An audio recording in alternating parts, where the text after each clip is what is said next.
اعوذ باللہ من الشیطان الرجیم بسم اللہ الرحمن الرحیم۔ عزیز طلبہ السلام علیکم، امید ہے آپ ایمان کی بہترین حالت میں ہوں گے۔ عزیز طلبہ، باب پنجم، حسن معاملات و معاشرت۔ آج ہم اس کے دوسرے سبق اسلامی ریاست کے بارے میں پڑھیں گے۔ اسلامی ریاست کیا ہوتی ہے، اس کے معنی مفہوم کو جانیں گے، قرآن و سنت کی روشنی میں اسلامی ریاست کے اغراض و مقاصد کو جان سکیں گے اور یہ سمجھ سکیں گے کہ اسلامی ریاست اصل میں فلاحی ریاست ہوتی ہے۔ آئیے سبق کی پڑھائی شروع کرتے ہیں۔ علم سیاسیات کی روح سے ریاست کے بنیادی اجزاء میں علاقہ، آبادی، قانون اور قوت نافذہ شامل ہیں۔ ریاست کے لیے ضروری ہے کہ اس کی مناسب حدود ہوں، جو عمومی زبان میں علاقہ کہلاتا ہے۔ اس علاقے پر انسان آباد ہوتے ہیں۔ ان انسانوں کے لیے کسی قانون کا ہونا بھی ضروری ہے اور اس قانون پر عمل درآمد کرنے کے لیے ایک قوت کا ہونا ضروری ہے۔ اس قوت کو حکومت یا قوت نافذہ کہا جاتا ہے۔ عزیز طلبہ، ہمارا پہلا مختصر سوال ہے کہ اسلامی ریاست کی نمایاں خصوصیات لکھیں۔ اس کی رہنمائی حاصل کرتے ہیں۔ جیسا کہ آپ کو پتہ ہے کہ اسلامی ریاست کی سب سے بڑی خصوصیت یہ ہے کہ اس میں اقتدار اعلیٰ اللہ تعالیٰ کے پاس ہوتا ہے۔ تو اس حساب سے ہمارا پہلا جو جواب ہے یہاں سے شروع ہوگا۔ اسلامی ریاست میں اقتدار اعلیٰ اللہ تعالیٰ کے لیے خاص ہے، یہ سب سے بڑی خصوصیت ہے۔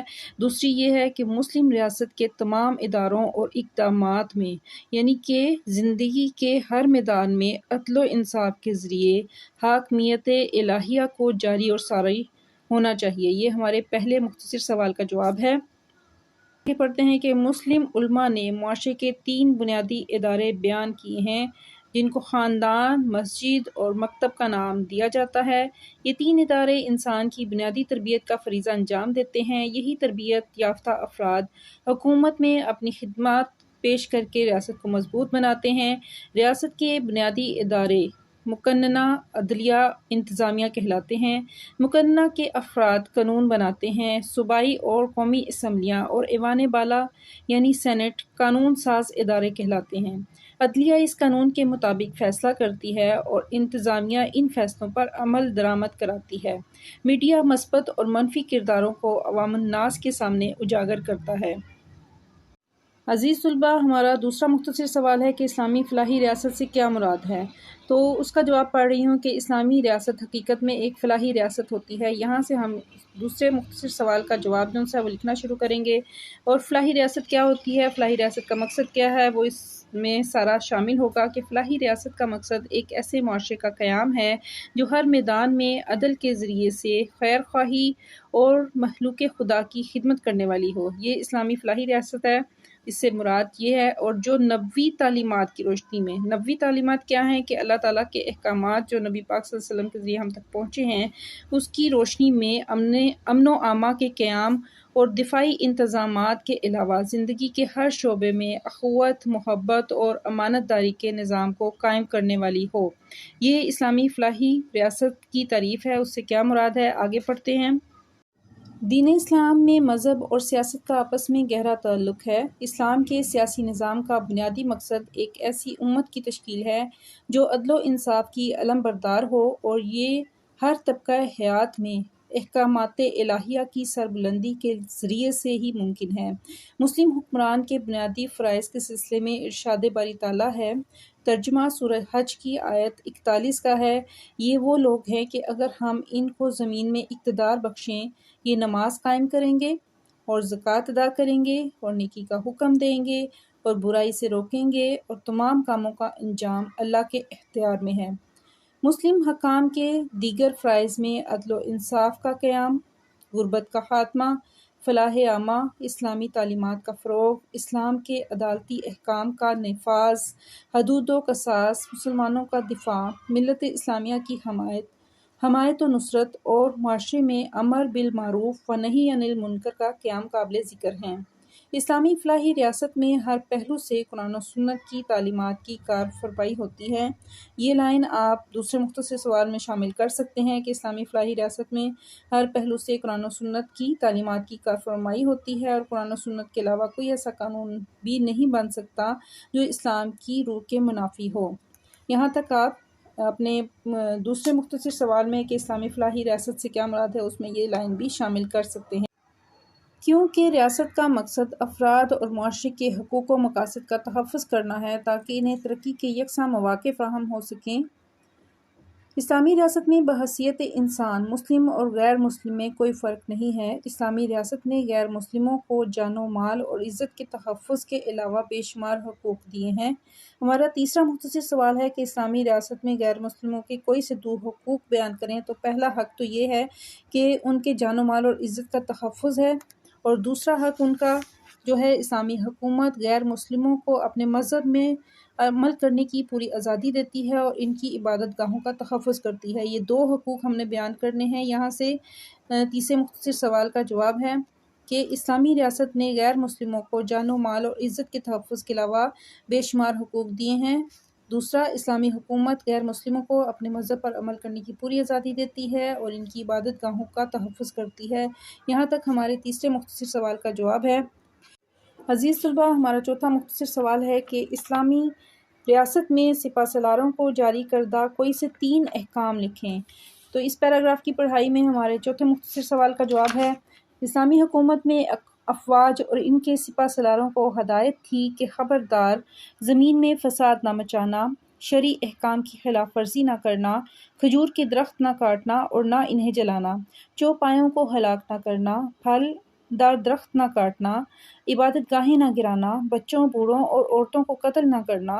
تمہیں بہت سے لوگ ایسے ملیں گے جنہوں نے گرجا گھروں میں اپنے آپ کو محبوس کر رکھا ہے اور دنیا سے ان کا کوئی تعلق نہیں ہے، انہیں ان کے حال پر چھوڑ دینا۔ یہاں تک ہمارا چوتھا مختصر سوال ہے۔ اس میں سے آپ کوئی سے بھی 3 احکام لکھ سکتے ہیں، جیسے کہ زمین میں فساد نہ مچانا، شرعی احکام کی خلاف ورزی نہ کرنا اور چوپایوں کو ہلاک نہ کرنا، عبادت گاہیں نہ گرانا، بچوں اور بوڑھوں اور عورتوں کو قتل نہ کرنا۔ عزیز طلباء، ہمارا تفصیلی سوال ہے کہ مدینہ منورہ کی اسلامی ریاست پر جامع نوٹ لکھیں۔ سب سے پہلے ہم لانگ کوسچن میں اسلامی ریاست کی تعریف لکھیں گے، یہ پورا پیراگراف لکھیں گے، یہاں سے سٹارٹ کریں گے اسلامی ریاست کا پیراگراف کہ اسلامی ریاست شہ سرخی لکھ کے قائم کرنے والی ہو، یہاں تک اس کو لکھیں گے۔ اس کے بعد ہم جو آگے پیراگراف ہے جس کی میں پڑھائی کر رہی تھی، یہاں سے کہ اسلامی ریاست کا بہترین ماڈل ریاست مدینہ ہے، یہاں پہ ہم لانگ کوسچن میں دوسری شہ سرخی لکھیں گے ریاست مدینہ، اور اس میں ہم لکھیں گے کہ اسلامی ریاست کا بہترین ماڈل ریاست مدینہ ہے۔ نبی پاک خاتم النبیین صلی اللہ علیہ وسلم نے ریاست مدینہ کا باقاعدہ پرچم تیار کروایا۔ اس کے بعد شہ سرخی لکھیں گے کہ مرکزی سیکریٹریٹ کا درجہ، اور اس میں لکھیں گے کہ مسجد نبوی کو حکومت کے مرکزی سیکریٹریٹ کا درجہ دیا اور باجماعت نماز کے اہتمام سے مسلمانوں کو نظم و ضبط کا درس دیا گیا۔ اگلی شہ سرخی ہے معاشی ادارے۔ مسجد نبوی ہی مجلس شورا، عدالت عالیہ اور عسکری تیاریوں کا مرکز تھی۔ معاشی ادارے کے طور پر مواخات مدینہ کی شکل میں امداد باہمی کی فضا پروان چڑھائی گئی، ریاست کے رستے وسیع رکھنے کی ہدایت فرمائی گئی۔ اگلی شہ سرخی ہے عدالتی نظام۔ عدالتی نظام میں جید صحابہ کرام خصوصاً حضرت علی المرتضیٰ رضی اللہ تعالیٰ عنہ، حضرت عبداللہ بن مسعود اور حضرت موکل بن یسار رضی اللہ تعالیٰ عنہ شامل تھے۔ صوبائی نظام میں صوبائی سطح پر اس کی شہ سرخی لکھیں گے کہ حضرت معاذ بن جبل رضی اللہ تعالیٰ عنہ کو قاضی کے اختیارات حاصل تھے۔ تعلیمی نظام کی شہ سرخی لکھیں گے کہ مسجد جو ریاست مدینہ تھی اس میں تعلیمی نظام کیسا تھا، تو اس میں ہم لکھیں گے کہ تعلیمی نظام میں صفہ اور دار ارقم جیسے اقامتی ادارے قائم تھے۔ بلدیاتی نظام میں بلدیاتی نظام کی بنیاد فراہم کرتے ہوئے حضور اکرم خاتم النبیین صلی اللہ علیہ وسلم نے مسجد میں ام حجن نامی عورت کو صفائی کے لیے مقرر فرمایا۔ رات کو گلی محلے میں روشنی کی خاطر چراغاں کرنے کے لیے تمیم داری کے غلام کو متعین کیا گیا اور مدینہ منورہ میں مسلمانوں کی مردم شماری کروائی گئی۔ ریاست مدینہ میں یہ آخری شہ سرخی ہے کہ مردم شماری کی شہ سرخی لکھیں گے۔ اس کے بعد ہم محاصل کا پیراگراف لکھیں گے۔ ریاست مدینہ کے تفصیلی سوال میں آخری پیراگراف ہم لکھیں گے محاصل کا، اور اس میں ہم لکھیں گے کہ اسلامی ریاست میں بسنے والے تمام افراد کا یہ فرض بنتا ہے کہ وہ ریاست کی تعمیر و ترقی میں اپنی تمام صلاحیتوں کو دیانتداری سے بروئے کار لائیں اور اپنے ذاتی مفاد پر اجتماعی اور ریاستی مفاد کو ترجیح دیں۔ یہ ہمارے تفصیلی سوال نمبر 1 کا جواب ہے، یہاں تک مکمل جواب ہے تفصیلی سوال نمبر 1 کا۔ اس کے بعد ہمارے پاس 5واں مختصر سوال ہے کہ مملکت خدا داد پاکستان کو ہم کیسے ایک اسلامی فلاحی ریاست بنا سکتے ہیں۔ تو اس کا جواب ہم لکھیں گے کہ اسلامی ریاست مملکت خدا داد کی شہ سرخی لکھیں گے، مملکت خدا داد پاکستان، اور پھر نیچے لکھیں گے کہ اسلامی ریاست میں بسنے والے تمام افراد کا یہ فرض بنتا ہے کہ وہ ریاست کی تعمیر و ترقی میں اپنی تمام صلاحیتوں کو دیانتداری سے بروئے کار لائیں اور اپنے ذاتی مفاد پر اجتماعی اور ریاستی مفاد کو ترجیح دیں۔ ان مقاصد کے حصول کے لیے ضروری ہے کہ ریاستی ادارے اپنے بنیادی فرائض ادا کرتے ہوئے تعلیم و تعلم کا بہترین نظام قائم کریں تاکہ معاشرے میں بہترین مسلمانوں کے ساتھ ساتھ علم و فن میں مہارت رکھنے والے شہریوں کے لیے سازگار ماحول پیدا کیا جا سکے۔ عزیز طلباء، سبق کی مشق کی طرف آتے ہیں۔ مشق میں ہمارے پاس پہلا سوال ہے، درست جواب کا انتخاب کریں۔ اسلامی معاشرے کے بنیادی ادارے ہیں خاندان، مسجد اور مکتب۔ نبی کریم خاتم النبیین صلی اللہ علیہ وسلم نے خطبہ حجۃ الوداع کے موقع پر حکم دیا، جان و مال اور عزت کی حفاظت کا۔ ریاست کے بنیادی ادارے ہیں مقننہ، عدلیہ اور انتظامیہ۔ پہلی اسلامی ریاست کی بنیاد رکھی گئی مدینہ منورہ میں۔ اسلامی ریاست میں سیکریٹریٹ کا درجہ حاصل ہے مسجد نبوی کو۔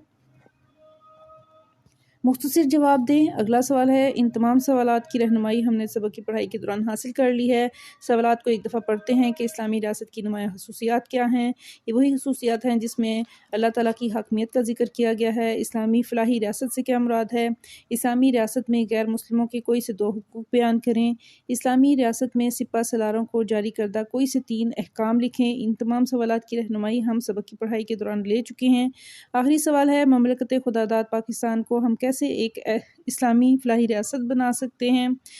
اور تفصیلی سوال ہمارے پاس تھا کہ مدینہ منورہ کی اسلامی ریاست پر جامع نوٹ لکھیں۔ عزیز طلباء، سبق کی پڑھائی اور مشقی سوالات کی رہنمائی مکمل ہوئی۔ امید ہے آپ کو لیکچر اچھی طرح سے سمجھ آ گیا ہوگا، آپ نے بغور سنا ہوگا اور سمجھا ہوگا۔ نئے لیکچر کے ساتھ پھر ملاقات ہوگی۔ میرے چینل کو لائک کریں، کومنٹ کریں، شیئر کریں اور سبسکرائب کریں۔